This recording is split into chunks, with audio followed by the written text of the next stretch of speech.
হে বন্ধুরা, আমরা গেছিলাম হচ্ছে কি নেপাল। তো নেপালের ব্লগগুলো এখন আমি পোস্ট করব।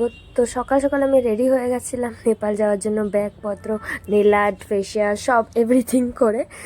তো এখানে আমরা বেরিয়ে যাব হচ্ছে কি, এখানে আমি খুবই হ্যাপি, সবাই আই থিঙ্ক হ্যাপি থাকে ঘুরতে গেলে। তো এখানে আমরা ভালো মতো বেরিয়ে পড়েছি বাড়ির দিক থেকে স্টেশনের দিকে। আর স্টেশনে গিয়েই আমরা ফটোশ্যুট করবো না এরকম তো হতেই পারে না। আর এখানে আমার দিদির ছেলেও গেছিলো, দিদি যেতে পারেনি কিছু পার্সোনাল কারণে। আর এখানে আমরা সব ভাই বোনেরা মিলে খুব এনজয় করছি। আর ফ্যামিলিতে গিয়ে সবাই মিলে নানা ধরনের খাবার নিয়ে গেছিলো, ডিফারেন্ট ডিফারেন্ট, কেউ ফ্রাইড রাইস, কেউ ভাত, কেউ আমাদের ডালপুরি ফেভারিট, তো ডালপুরি নেওয়া হয়েছিল। আর আমি এখানে চা খেয়ে নিয়েছিলাম সকাল সকাল, লেবু চা। ও মাই গড! আর সকাল সকাল নিজের একটু মুখ দেখতে দেখতে বাইরে ফুলের বাগান দেখছিলাম, ওর সাথে সাথে আমার চুলগুলির একটু ঢং। ওখানে খুবই সুন্দর করে ফেসিং লাগছে আর খুবই কিউট লাগছে। আর আমার চুলগুলিও এখন ব্যাগ টানার সামর্থ্য হয়ে গেছে। তো সবাই সবার নিজের ব্যাগ নিয়ে বাসের দিকে আগমন করলাম, যে আমরা এখন নেপালের বর্ডার ক্রস করলাম। তো নেপালে ঢুকেই আমরা দেখলাম হচ্ছে গিয়ে প্রথমেই আমাদের নোট বদলি করতে হলো, কারণ নেপালে আমাদের যে ইন্ডিয়ান কারেন্সি সেটা চলবে না। সো সেগুলোকে আমরা চেঞ্জ করে নিলাম। সেটা নিয়ে একটু টেনশনেও ছিল যে কি করতে হবে, কি সামথিং জবিয়া। তো একটু তো কনফিউশন ছিল, প্রথমে তো আমরা বুঝতেই পারছিলাম কী বলছিল। দেন এখানে বেশিরভাগই নেপালিতে ল্যাঙ্গুয়েজে কথা হয়, আর বেশিরভাগটা হিন্দি। তো আমরা নেপালি, হিন্দি আর ইংলিশের পুরো মিক্সড আপ করে দিয়েছিলাম। আর এখানে ঢুকেই একটা চিটাঙে আমরা ভালো একটা সুন্দর হোটেল পেয়ে গেছিলাম। আমি আর বোন একটা আলাদা রুমে ছিলাম। তো রুমগুলো এত সুন্দর ছিল, কিন্তু হ্যাঁ এখানের একটাই একটুখানি প্রবলেম আছে, যে এখানে একটু বেশি একটু কারেন্ট যায়, কারণ এটা গ্রাম এলাকার দিকে। আর আমার দাদা আর ভাই আর আমার দিদি ছেলে মিলে চলে এলো হচ্ছে গিয়ে চিকেন একটা কি সামথিং কাবাব টাইপের নিয়ে। তো এখানে অনেক ওয়াইনের দোকান ওপেন, আপনারা খেতে পারবেন।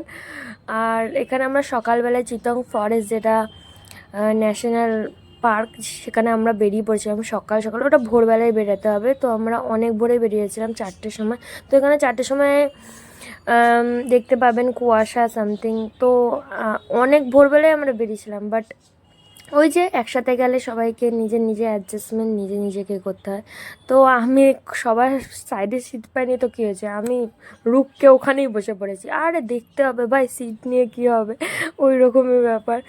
তো আমার মা ওখানে বসেছে, মা একদম মিডলে বসে গেছে বেচারা। যাই হোক, এখানে আমরা ঢুকে গেলাম চিতং ফরেস্টে, ন্যাশনাল ফরেস্ট।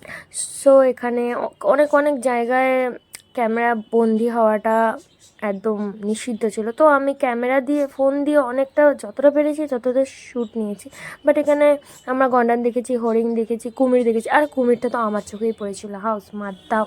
তার মানে আমি তো চশমা ছাড়া কিছু দেখি না। যাই হোক, চশমাটা নিয়ে আসলাম বলে মেবি আমি দেখতে পেয়েছি। তো এখানে বলছিল এখানে কী দেখা গেছে, বা যেটা সবাই সব জায়গায় ন্যাশনাল পার্কে গিয়ে বলে যে এখানে একটা টাইমে দেখা গেছিলো বাঘ সামথিং জবিয়া। তো আমার মনে হয় যে বাঘটা খুবই কম দেখা যায়, বা গেলেও আরও ভেতরের দিকে যেতে হয়, বা আমাদের এখানে নাইট স্টে করতে হতো। তো এখানে আমরা একটা জায়গায় দাঁড়িয়ে, যেখানে টাওয়ার, সেখান দিয়ে আমি দেখে নিয়েছিলাম। তো আমি মন দিয়ে দেখছিলাম যে কিছু হয়তো মেবি দেখা যেতে পারে।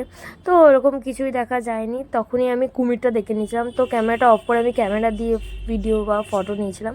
তো আমি ফটোটা পরে পোস্ট করে দেবো ইউটিউবে বা ফেসবুকে।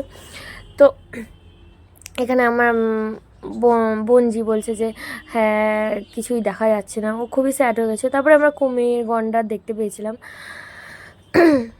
এখানে সবাই মিলে খুবই হ্যাপি হ্যাপি। তার মানে এখানে জাস্ট ফটো তোলারই একটা জায়গা ছিল। তো এখানে আমার চুলবুলি এসে বলছে আমার ফটো তুলে দাও। তো আমি বললাম দাঁড়া দাঁড়া, আমরা একটু ভিডিওগুলো নিয়ে নিই। তো এখানে আমি ভালো মতো বোঝাচ্ছিলাম যে এখানে এখানে ওই এখানে এখানে কুমির ছিল, তখন আমরা এত ক্লোজলি তুলছিলাম, এটা আমাদের উচিত হয়নি। কারণ যখন তখন কুমির এসে আমাদের পা অবধি টেনে জলের মধ্যে টেনে নিয়ে যেতে পারে। আমাদের বলেও ছিল যে এই জলের বা লেকের পাশে একদম যেতে না। তো জানি এই ভিডিওটা আমি অনেক দিন আগে তৈরি করে রেখেছিলাম, বাট ভয়েস দিতে আমার খুবই ল্যাড লাগে। তো সকাল সকাল উঠে আমি একটুখানি এই পোস্টটা নিয়ে নিলাম। এই পোস্টটা নেওয়ার জন্য আমি খুবই আগ্রহী ছিলাম। তো গুড মর্নিং বন্ধুরা।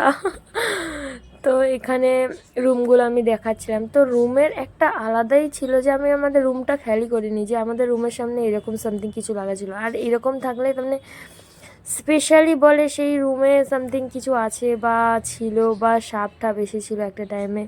তো যাই হোক, আমরা কিছু জানি না। তো এখানে আমি বনি আর কি মারছি যে আমাদের রুমে আমরা ভূতের সাথে থাকিনি তো একদিন।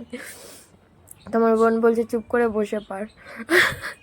তো আমরা তারপরে বেরিয়ে পড়েছিলাম পোখরার দিকে।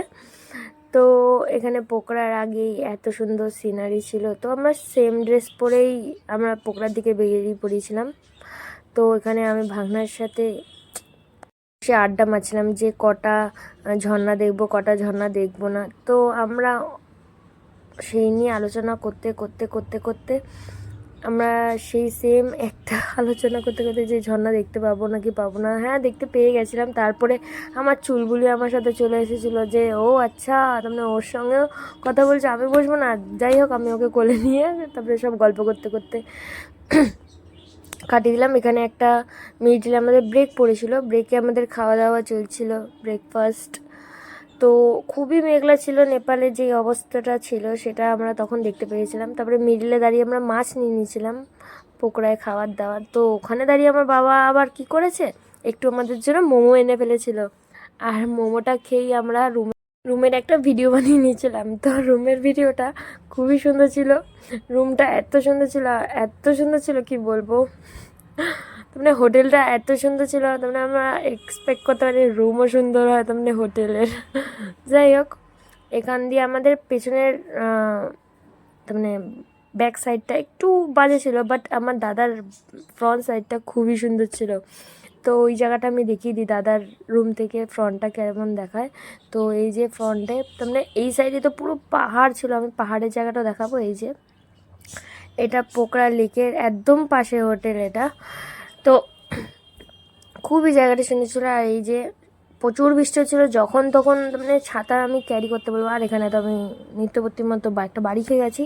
তো আমরা চেঞ্জ করে বেরিয়ে পড়ছিলাম মার্কেটের দিকে। তো ওখানে মার্কেটটা আশেপাশে ঘুরেই আমরা চলে গেছিলাম লেকে, যেখানে গঙ্গা আরতি হয়। তো ওখানে প্রচুর পরিমাণে বৃষ্টি, 2-3 ঘন্টা আমাদের ওখানেই কেটে গেছিলো। তো আমি বলবো যেখানে যে আছো সেখানেই তারা শপিং করে নিও, কেন কাল কী হয় কে জানে, সেটাই হচ্ছে কথা। তো এখানে আমরা খুবই ভালো এনজয় করেছিলাম, আর বৃষ্টি তো প্রায় 3 ঘন্টা আমরা ওখানেই কাটিয়ে ফেলেছিলাম। যাই হোক, নেক্সট ভিডিওতে আমাদের আবার পরে দেখা হবে, বাই। আর দেখুন কি সুন্দর, প্রাকৃতিক সৌন্দর্যটাই অনেক এত সুন্দর। আর আমরা দেখুন চারদিকে আমরা একা, আর